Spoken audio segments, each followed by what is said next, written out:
Boa noite.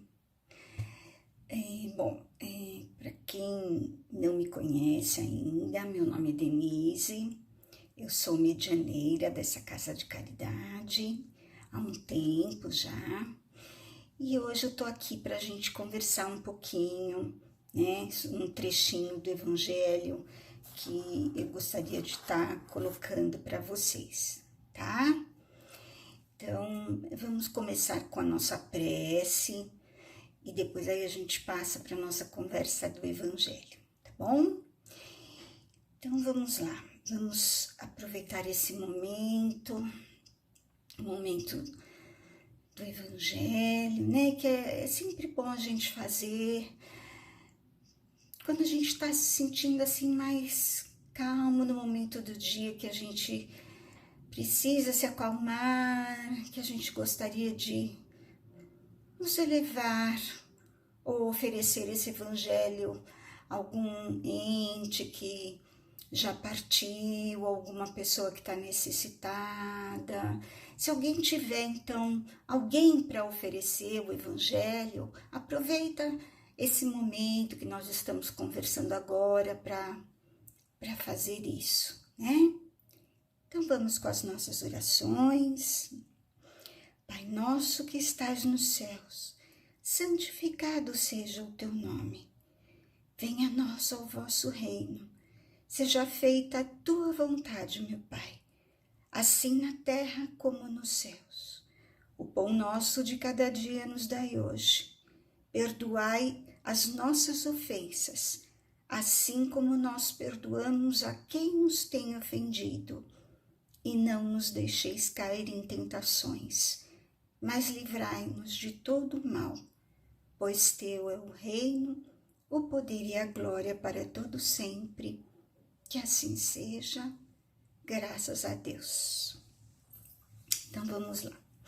O trechinho do Evangelho que eu achei legal a gente estar conversando sobre hoje, porque é sempre difícil a gente estar escolhendo o tema do Evangelho, né? A gente se questiona, ai, será que isso é legal para estar conversando com eles? Ai, será que isso é legal? Ai, será que isso eles vão gostar? Não é fácil a gente estar escolhendo o tema, não, é difícil, é complicado, né? Mas eu pensei em pedir ajuda para os mentores, e tem um trechinho que eu já até tinha conversado sobre isso, e eu achei legal a gente estar retornando. Então, até eu peguei do Pão Nosso, item 11 do Pão Nosso, que o Pão Nosso é um livro do Chico Xavier, né, pelo Espírito Emmanuel. Então é o Emmanuel que vai comentar esse trechinho, que nós vamos falar sobre ele. E o trecho é um pedacinho de Paulo de Tarso, de uma epístola de Paulo de Tarso. É a segunda epístola de Paulo de Tarso aos Tessalonicenses. Ô, palavrinha difícil, Tessalonicenses, né? Tessalonicenses eram as pessoas que moravam na cidade de Tessanópolis, se eu não me engano, mas é uma cidade que existia naquela época, que Paulo de Tarso fazia as pregações, as peregrinações, né? E epístola, para quem não está muito familiarizado com isso, epístolas eram textos em forma de cartas que Paulo de Tarso fazia, porque ele pregava muito, ele queria levar muito a palavra de Jesus para as comunidades, para as cidades, né? Ele queria espalhar, plantar a palavra de Jesus, assim como os demais apóstolos de Jesus, os apóstolos que acompanharam mesmo Jesus quando Jesus estava vivo. Então, Paulo, ele continuou essa pregação, mesmo após o falecimento também de Jesus, e quando ele se converteu ao cristianismo, ele fazia essas peregrinações pelas cidades, e quando ele dava as palavras e ele falava tão maravilhosamente, a fé dele era tão grande, e ali naquela cidade acabava fundando uma comunidade cristã. E depois que ele fundava essa comunidade, ele ia para outra cidade para continuar a pregação dele e tal. Mas ele nunca abandonava essa cidade onde ele tinha estado, onde ele tinha pregado. Ainda mais se naquela cidade tinha se formado um núcleo, um templo, onde as pessoas iam para escutar também a pregação de algum discípulo dele, do Paulo, que tinha ficado naquele lugar para dar andamento, continuação na Boa Nova, né? Na palavra da Boa Nova, na palavra do Evangelho. Então ele escrevia, como ele não abandonava essas cidades por onde ele tinha passado, ele escrevia as cartas, as epístolas, sempre para continuar incentivando, para continuar orientando, para continuar sabendo como eles estavam indo na orientação aos cristãos. Então essas cartas que ele escrevia tem nome de epístola. E essas epístolas, inclusive, elas estão na Bíblia, né? Essas epístolas, elas são de Paulo, tem a epístola aos Tessalonicenses, aos Coríntios, a uma série de lugares por onde ele passou e foi fundando essas comunidades cristãs. Ele fez essas cartas e está tudo lá na Bíblia. E essas epístolas são assim maravilhosas, elas têm uma profundidade maravilhosa, tem um conhecimento, ele demonstra todo o conhecimento deles através dessas epístolas. Nossa, nos serve muito de ensinamento, a gente aprende muito com essas epístolas. É que quando a gente não está muito familiarizado, a gente acha que, nossa, mas isso deve ser uma coisa muito chata, muito difícil, mas elas têm uma profundidade, uns ensinamentos maravilhosos. E numa dessas epístolas, na segunda epístola, ele escreve uma carta maravilhosa, a segunda carta aos Tessalonicenses, e hoje a gente vai conversar só sobre um trechinho dessa carta, para a gente ver assim a grandiosidade das cartas que ele escrevia. Só um trechinho da carta dá margem para a gente fazer um evangelho e para o Emmanuel comentar no livro Pão Nosso. O trechinho da carta é quando ele fala para Timóteo, que era um dos apóstolos dele, que ficou nessa cidade pregando, naquela comunidade cristã que se formou e tal. Ele comenta, vai conversando, principalmente porque naquela época tinha muita perseguição aos cristãos. Era uma época, foi por volta de 50 depois de Cristo, havia uma grande perseguição. Então, além deles terem que lidar com a transformação das pessoas para o evangelho, a compreensão das pessoas para o evangelho, eles ainda tinham que lidar com a perseguição. Era muito difícil, né? Muito difícil mesmo. Então, na carta, no finalzinho, ele fala assim, num trechinho, ele fala assim, que é o que nós vamos conversar hoje. Ele fala: "E vós, irmãos, nunca vos canseis de fazer o bem." Porque ele está falando exatamente sobre a necessidade do bem, né, na carta. Então ele fala: nunca vos canseis, irmãos, de fazer o bem. E aí Emmanuel comenta sobre esse pedacinho no livro do Pão Nosso, que a gente vai ler um trechinho, tá? Vamos lá. É muito comum encontrarmos pessoas que se declaram cansadas de praticar o bem. Estejamos, contudo, convictos de que semelhantes alegações não procedem. Somente aqueles que visam determinadas vantagens aos interesses particulares na zona do imediatismo adquirem a desesperação quando não podem atender a propósitos egoísticos.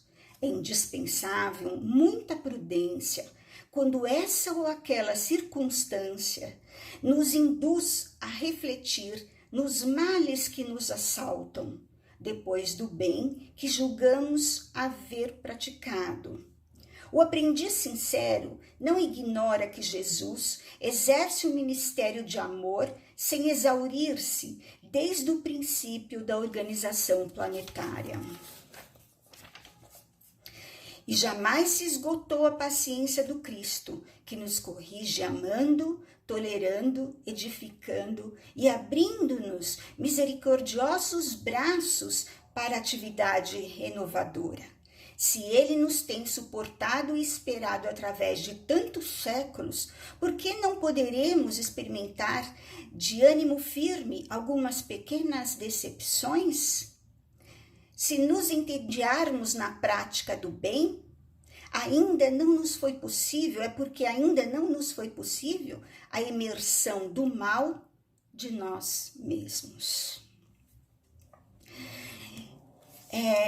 Assim, bem claro, né, o texto que Emmanuel quis dizer, sobre o bem, né, sobre a nossa prática do bem. E nesse trechinho, eu gostaria de fazer com vocês duas ponderações. Primeiro, como Emmanuel disse, que são aquelas pessoas que elas praticam o bem, ou acham que praticam o bem, né?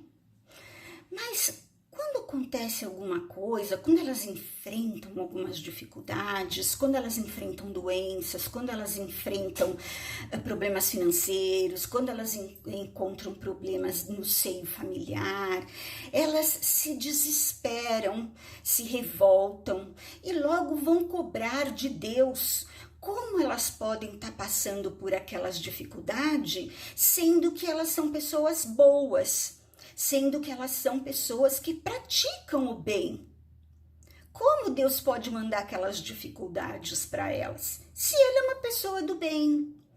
Então, no entendimento dessas pessoas, o bem age como uma moeda de troca, né? Elas praticam o bem como uma moeda de troca. Foi isso até que Emmanuel disse, né? Para a pessoa pensar bem, antes de achar, realmente ela praticou o bem para depois ir cobrar de Deus, ela tem razão mesmo, ela vai cobrar de Deus alguma coisa para ela pensar bem nesse caso, né? Porque o bem que se pratica não é uma moeda de troca. Você pratica o bem por amor. Você pratica o bem porque essa essência, o amor que está na gente, né, esse sentimento, o amor que está no nosso coração, ele acaba fazendo parte de nós. Ele acaba fazendo parte das nossas ações, das nossas atitudes, ele acaba até nos cobrando a própria consciência, para que nós nos sintamos felizes. E não para que ele sirva de um escudo para dificuldades que a gente possa vir ter, ou para que ele seja, para que nós possamos cobrar Deus de algo. Pelo contrário, quem somos nós para cobrar algo de Deus, né? Se for assim, quem faz isso é porque não entendeu ainda nem o que é bem, e nem o processo reencarnatório, porque no processo reencarnatório todos nós trazemos e enfrentaremos muitas dificuldades ainda, porque trazemos processos kármicos, né, que temos que resgatar, que temos que acertar, que temos que seguir em frente com esses problemas. Então, não vai ser o bem que eu estou praticando agora que vai fazer com que eu me livre de sérios problemas kármicos que eu trouxe do passado. Esse bem, lógico que vai me ajudar. Deus leva em consideração todo o bem que a gente pratica. Então, se eu sou uma pessoa boa e estou passando por todas essas dificuldades que eu tenho que passar nessa reencarnação, então eu vou receber o auxílio por isso, eu vou receber, os mentores vêm me dar forças, eles vêm me ajudar com obsessores que podem estar piorando ainda mais a situação. Eles vêm me ajudar numa série de coisas, mas dentro de um limite, porque eu tenho meu resgate. Então, todo bem é considerado, né? Mas ele é principalmente um sentimento de amor que eu preciso trazer dentro do meu coração, que ele é muito importante que eu traga dentro do meu coração, né?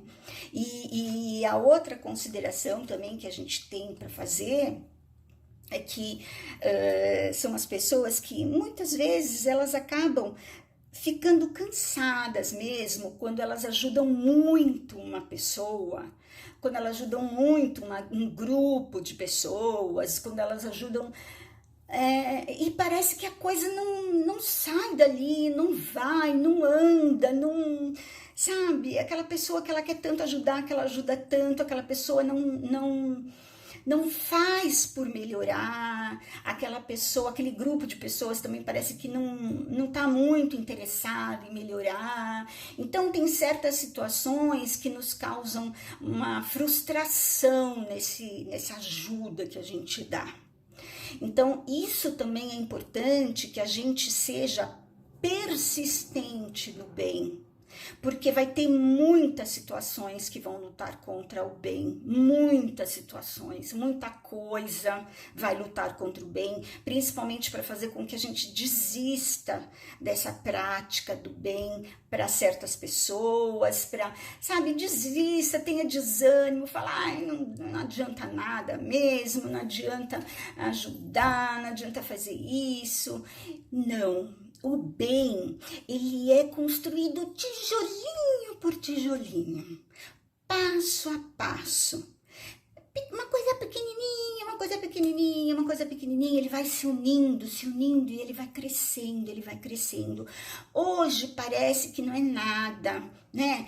Ou aquele conselho que eu dou para aquela pessoa que parece que ela não me ouviu. No dia seguinte eu dou de novo, ouço de novo aquela pessoa, dou outro conselho e eu fico desanimada porque eu acho que ela não me ouve nunca. Mas aí de novo eu dou outro conselho, tenho paciência de ouvi-la novamente, sabe? Então, isso, não vamos desistir dessa prática do bem. O bem, ele tem que ser sempre persistente,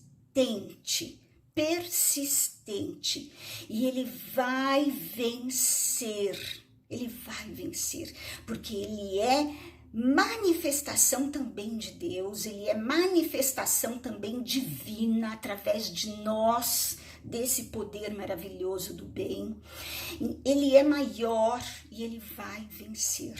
Então nós temos que sempre continuar insistindo e persistindo nesse bem, por mais que alguns dias, algumas vezes a gente esteja falando, eu tô cansada mesmo, eu já dei tanto bom dia para esse vizinho, me olha na cara, não faz mal, continua dando bom dia pro vizinho, um dia ele vai olhar pra nossa cara, ela me dá tanto bom dia, eu vou olhar hoje na cara dela, né? Então vamos continuar sendo persistente, que o bem vai conseguir vencer, tá bom, pessoal? É isso aí, todos nós juntos, nesse bem maravilhoso de Deus, vai dar certo, vamos confiar sempre, né?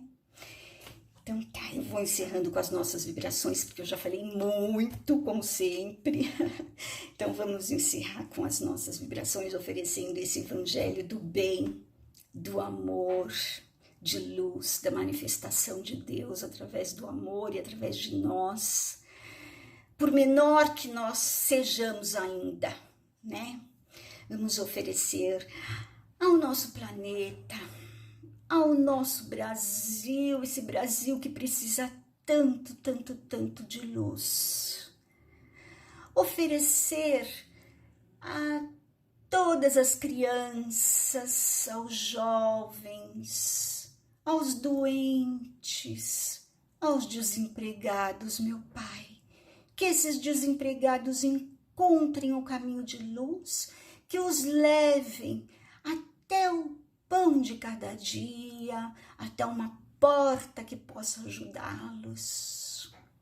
Vamos oferecer o evangelho de luz aos doentes, principalmente aos doentes que estão todos internados, sofrendo, aos familiares desses doentes que sofrem tanto pelo problema de saúde de seus entes queridos, de seus amigos. Vamos oferecer esse evangelho de luz às famílias, a todas as famílias, que haja união, que haja paz, que haja luz em todas essas células familiares maravilhosas que ajudam a estruturar, que ajudam a fazer ainda mais crescer esse bem. Vamos vibrar pela nossa casinha de luz maravilhosa, Irmã Clementina, que logo, logo ela possa abrir as portas para nos receber. Casa bendita, maravilhosa, Irmã Clementina, querida e maravilhosa. E assim eu vou encerrando novamente com a prece do Pai Nosso.